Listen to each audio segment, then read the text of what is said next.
pride, ladies and gentlemen, to introduce to you our guest speaker for today, none other than Mr. Walsi-en Gaongen. Let's give him a round of applause. Maragsakan kami ama ay nindunggol kasi kadwani, so let's all sit back and listen. Gawin saya ada sekolah yang lain. Mungkin nak kayo apa ay mali ay mga kabuya. Kan sa ko dobli na yaman tako. Kanang padi kami yaman tako. Sa salon tako na ay wala tako amin na.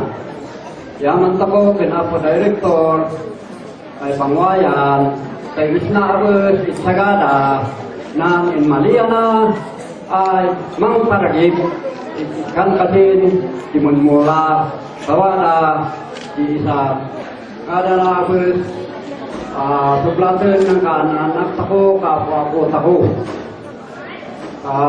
kinyaman tako ako director ay pangwayan kesaken ng Walsi-en ay isang ay amamas na Sagada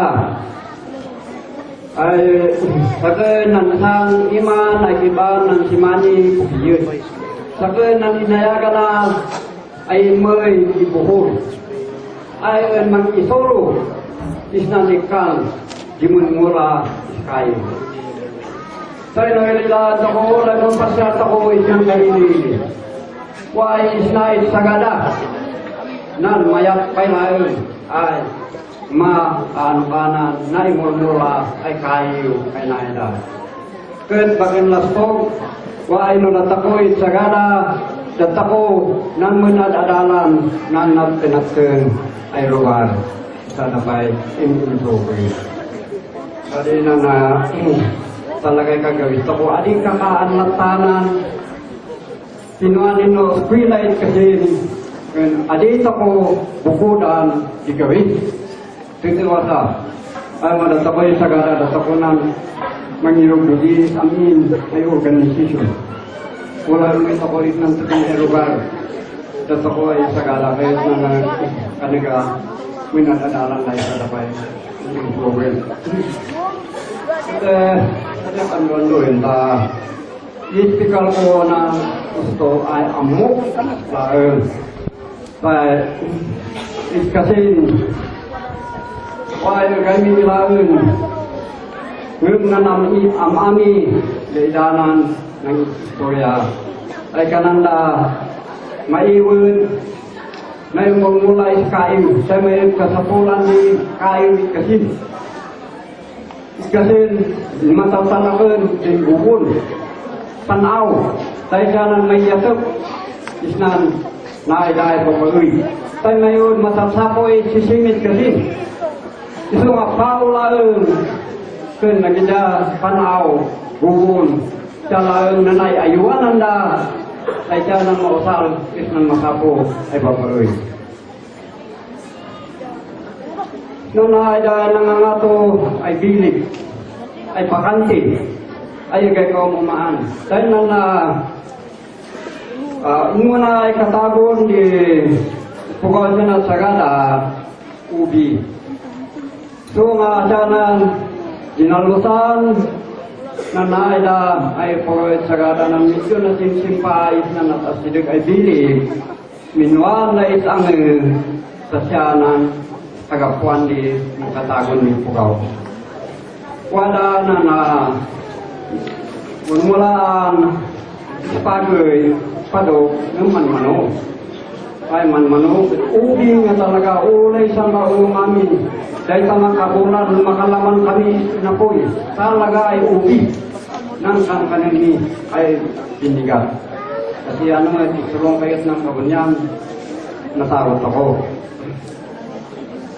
Kaya bayang na idinmoy kami manin puhol, adiyak makakali Tagalog, adiyak makakali English, tayo gaya ng sila. So mawala si Mani Pugiyer ay ikalkalik, kang kanaoy, ganapay, ispikal isang gaytay. Kapamit, hadwangi ay inuwi puhol. Gapoy, bigang no sila na marunod amading amak. Satu nga nini ay anak na ay lalaki, ito nga sakin ng kanagaamanan inang nodi. Ay sakin na din mga kakayo si may ingat sa kasi may ulit po gas. Panay kayo din ingat di raw. Di pa yung maliman ng makuhanin malikano. Diyan ang kamagkasa tapo ay Sagada. Sa istonton ng dal-dal-dalaan ng Pilipinas. Isnapay lang Sagada na Maliana ay kinayat na ay ng sapuan, ng ospilaan ay naida simbaan yung ospital.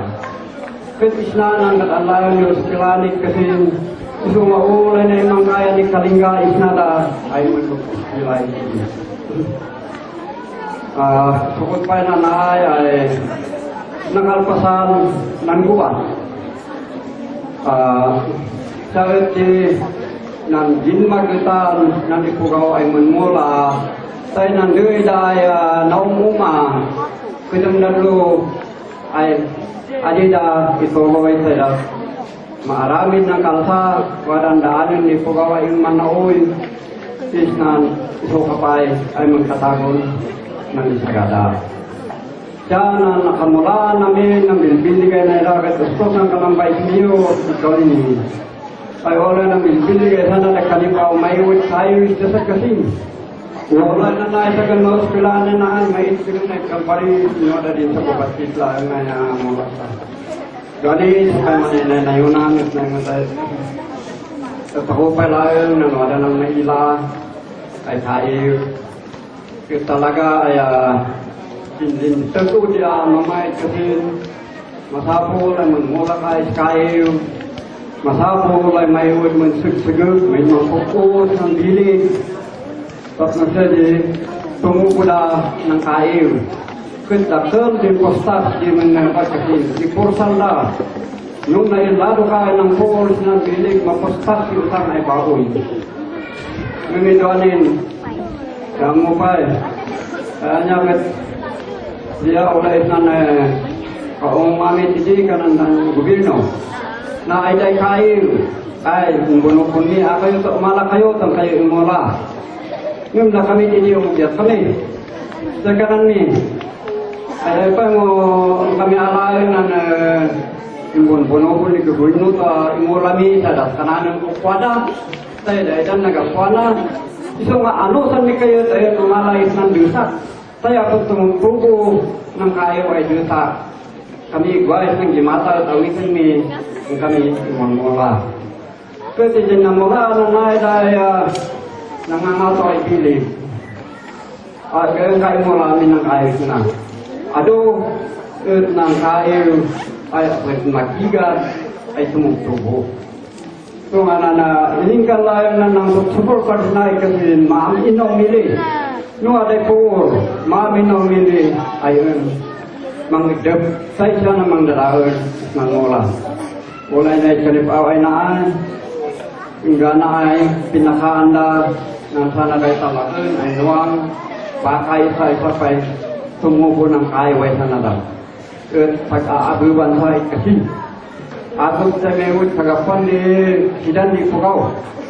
Tunga din ako lusingan saling mengkatagumi isting kaong mami mo may istorya kan nakay kaong kami yung kampot sa gayulan yun talaga kaya tingkakan misa is kaong mami kita ay yakin andon duin ay wala mo kira na tatot ako isa sa kumutan ito tuloy ay manit istorya ano o de agel yaman at amyamin na kayo ay mali ay kanang magtuturo ang saan-saan ni ang din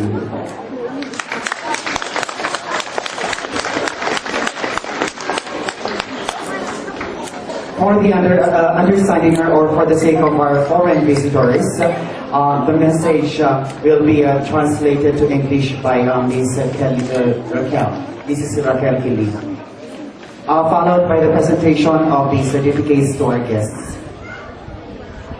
Okay, so the main things that I will translate are the main features of the speech of our grandfather Lakay Ukaton. He is famously known in Sagada as Lakay Ukaton.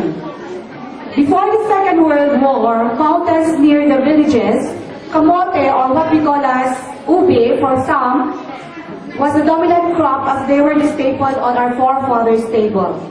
A few planted rice, but the yield of the rice fields was not enough to sustain them. Turning parts of the mountain into kainin ben also served another purpose. The ashes of the burned plants and weeds were collected and used as fertilizers on the crops. However, areas where kugon grew were left untouched, for that they were used as the main materials for the roofs of houses, which we call inatop. As for floors, boards and walls of the inatop, should anyone need them, they had to get them from distant towns and far-off forests. In the early 1900s, American missionaries were the ones who taught our forefathers engineering skills and techniques on building large structures such as hospitals, schools, and church. A great number of wood or lumber was needed, which was very much unavailable. Since then, villagers started planting pine trees on the mountains. After the war, the need for wood and lumber greatly increased and intensified. People planted more trees. Out of these events, rules and laws regarding the protection of trees, mountains, and forests were made. The government stepped in and wanted to help the townspeople with seedlings to be planted. However, the people won't recognize or appreciate the government's efforts for fear that such in public office might rob them of their lands.